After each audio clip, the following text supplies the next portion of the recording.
We are back and we never went anywhere actually. We just took a break. We are in studio with Buhle Mkhwanazi here, former Bidvest Vets defender, SuperSport United defender, and a Bafana Bafana international, well-respected footballer, of course, in South Africa just because of his quality and his stature in football. But he was training today. I don't know if he's on social media and he saw the impact that he made on social media, and not just because he posted his contract, but also with the powerful message that the caption went with that I read earlier on. Buhle, firstly, good evening. Thank you for joining us in studio here on SAFM, and it's very good to see you. Yeah, no, it's good to see you as well. Thank you very much for having me on your show today. I greet your listeners. I greet you as well, and thank you so much. Thank you so much for calling me to come and whether share what I spoke about or whatever that actually was. Yes, and also speak to your supporters who are worried, who've been wondering, where's Buhle Mkhwanazi? Yeah. But how are you doing at the moment? Is everything okay? Yeah, I'm doing very well. I'm doing very well. Everything is okay. Smooth. I'm healthy. Fit and all that actually that is positive I can speak about. I'm just like that. I was actually saying before we went on air that you look like you are ready to play. I mean, clearly you've been keeping active, even though we haven't seen you on the field. How have you been keeping active?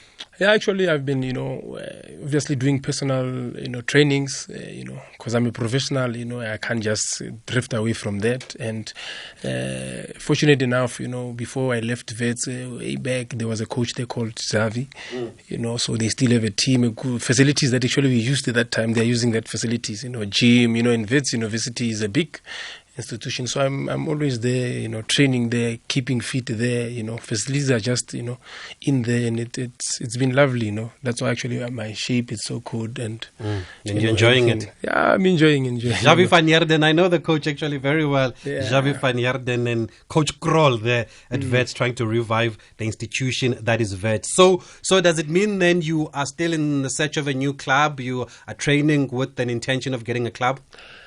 To be honest with you, I'm actually in that direction, The reason why I'll say that too is because of when I left SuperSport, I was contracted, So I didn't go because of I'm out of contract, But because of how my belief system is, and like I told you earlier on, what I saw in a dream, that actually inspired me just to walk out.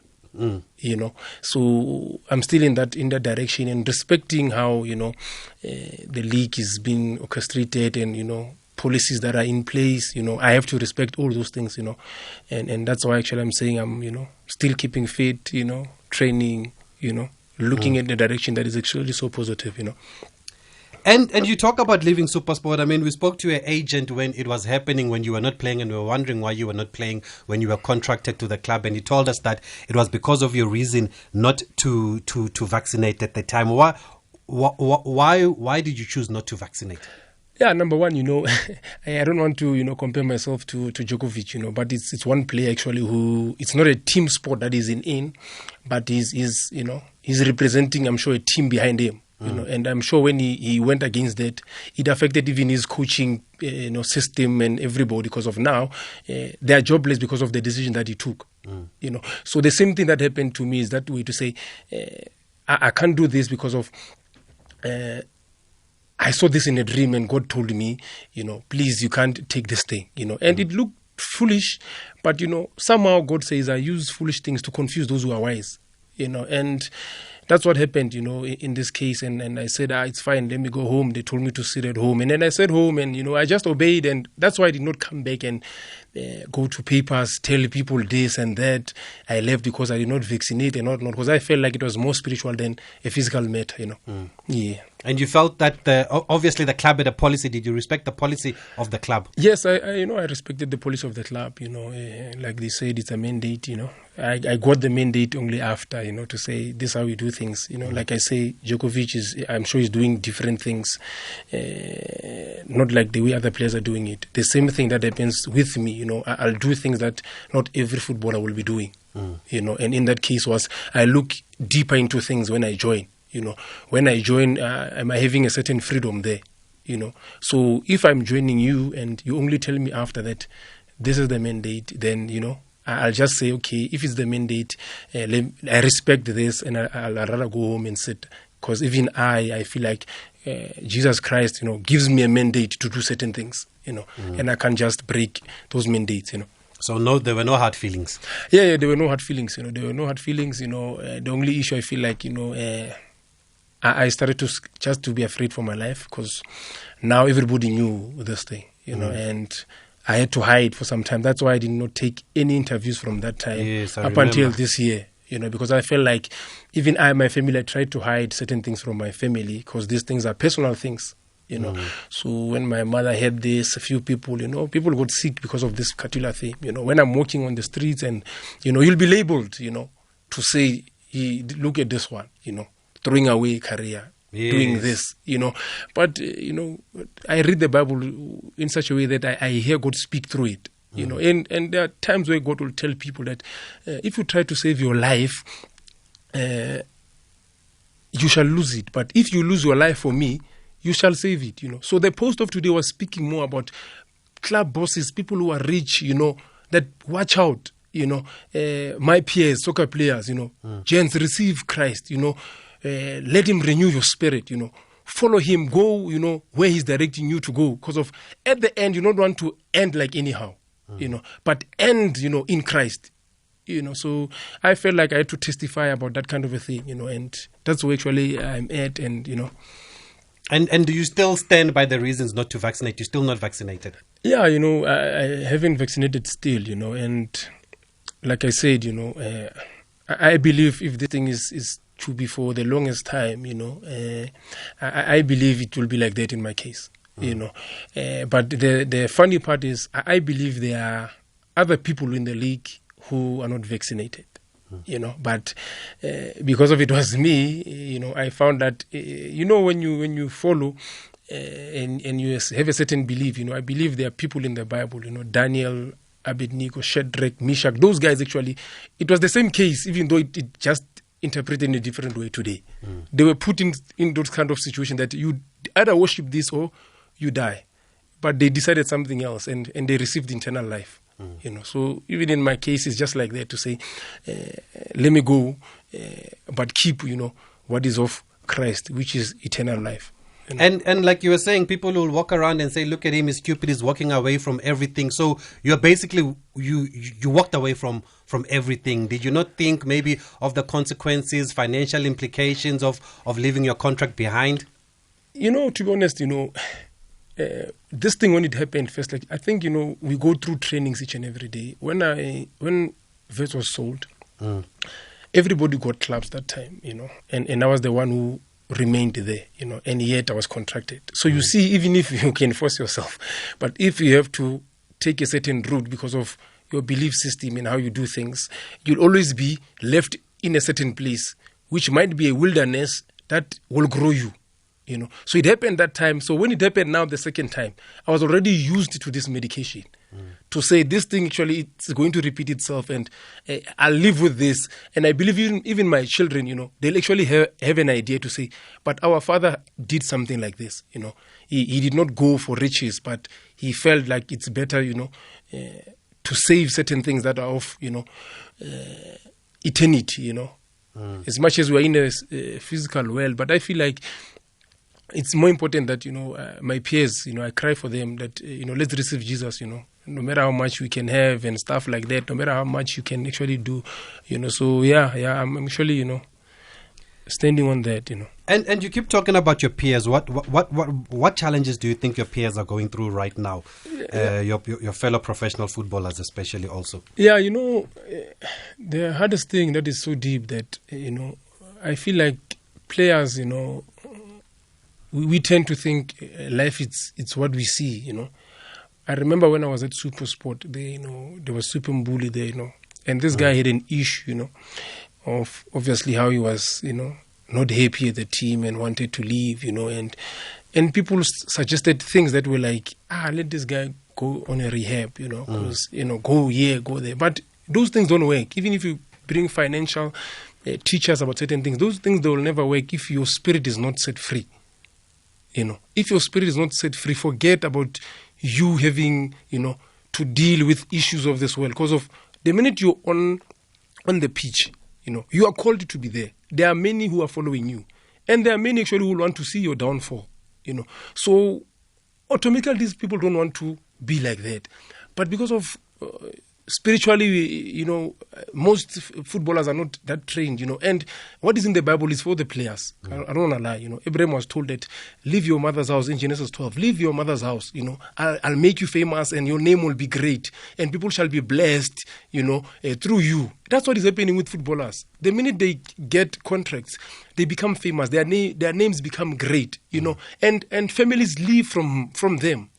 But they don't know that it's scriptural, it was written about them, But the only thing that is now sitting on their way is that who actually made us to be footballers? I feel like, the Creator is not being preached much to them, and that's our survival place. So I feel like when I posted this thing, I feel like I have to testify that why must I only, be in Christ while, my peers, are actually struggling under certain things that are so spiritual. That only need you to just receive Jesus. That's all. You don't need to be taken to places. You just receive Jesus. You ask Him, help me to follow you. Help me, show me direction. That's the only thing that actually is needed. But people come with solutions that actually feel like they are big. Rehab centers, this and that. Many people failed. Buhle and them, they failed because of it was not easy for them to handle this thing because it's spiritual matters. It's not things that must be taken to rehabs. So are you saying they need to go alongside the spiritual side of it, whatever they're doing? Yes. Or it's only the spiritual side that will be able to assist? I feel like, like I said, how I got saved. I was saved right inside of soccer. I remember Mbuti Kanyeza came to me once and he told me something when he was at Sundowns. He said... Very spiritual also.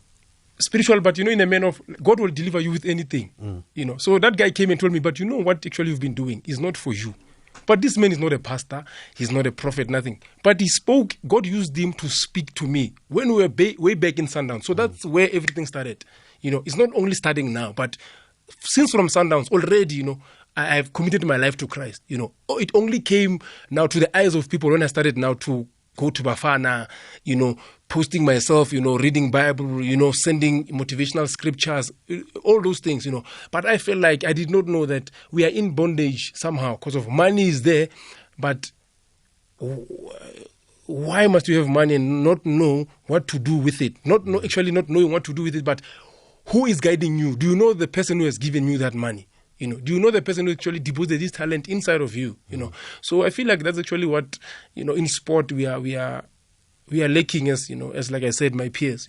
That's one thing. Because when I go to SuperSport, there are a few guys that I spoke to them and I told them. Were you basically preaching or spreading the word? Yes, already. When I was at Wits, I told you I was preaching and also giving people direction. And I remember I told one player, Mzwakali Bantu, I said to him, "You'll never play here at Wits, but you have to go somewhere. You going to go out of the country. But when you speak some things, it's like it's not. It's you just think you are just speaking.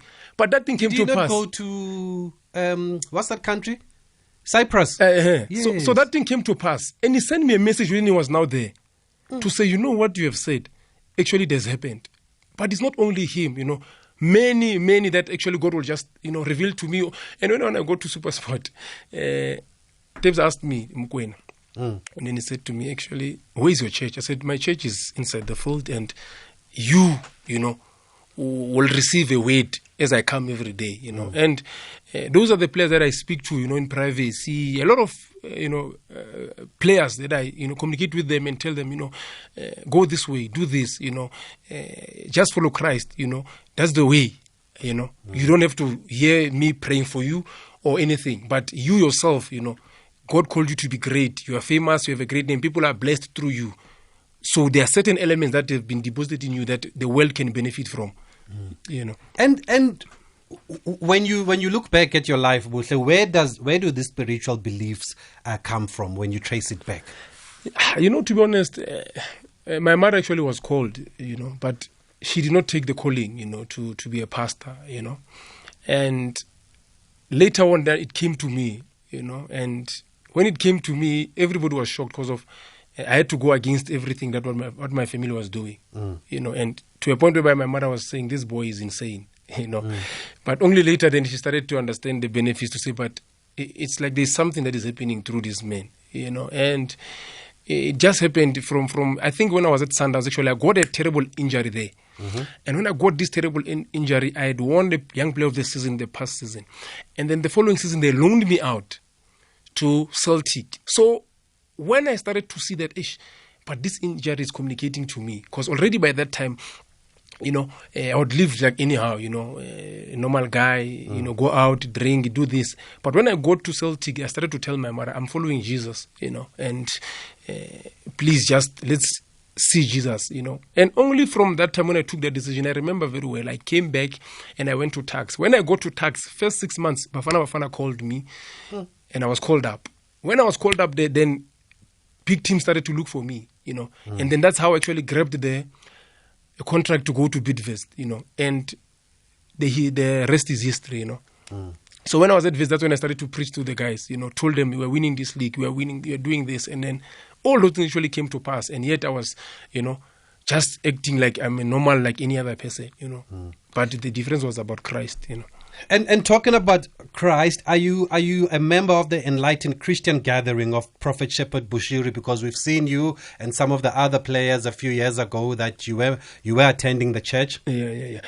Actually, I could say, I've went to ECG and I've learned a lot of things there, a lot of prophetic things, that actually groomed me, and that's one actually area where I always thank God about, to say, you send me to places whereby, people are despising them, because I remember very well, there's another church that I go to as well, Roadmap Ministries in Bloemfontein. It's actually another man of God, actually, who was mentored by TB Joshua, And to my surprise, when God was showing me that now go to here. So when I get there, even though, I'm seated, but I'll be told, check this, watch this, be coached, listen, So from that time, that's when I started actually to understand that, but there's something that God has deposited in me. Why is he sending me to,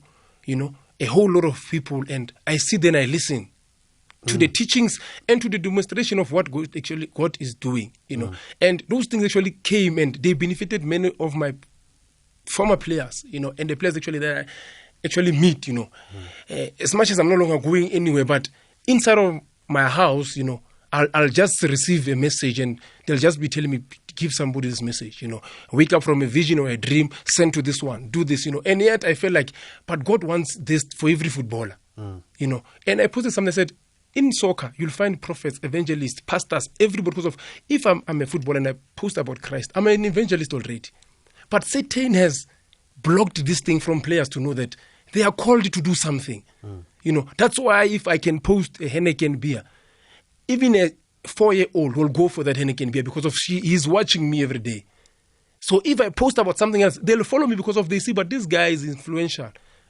But in each manner, do we understand where does God want us to go as football players, as, entertainment people, like I said, the death of AKA was a sad one, but it's more spiritual than looking at the death of that person. Because how many have died that are in entertainment?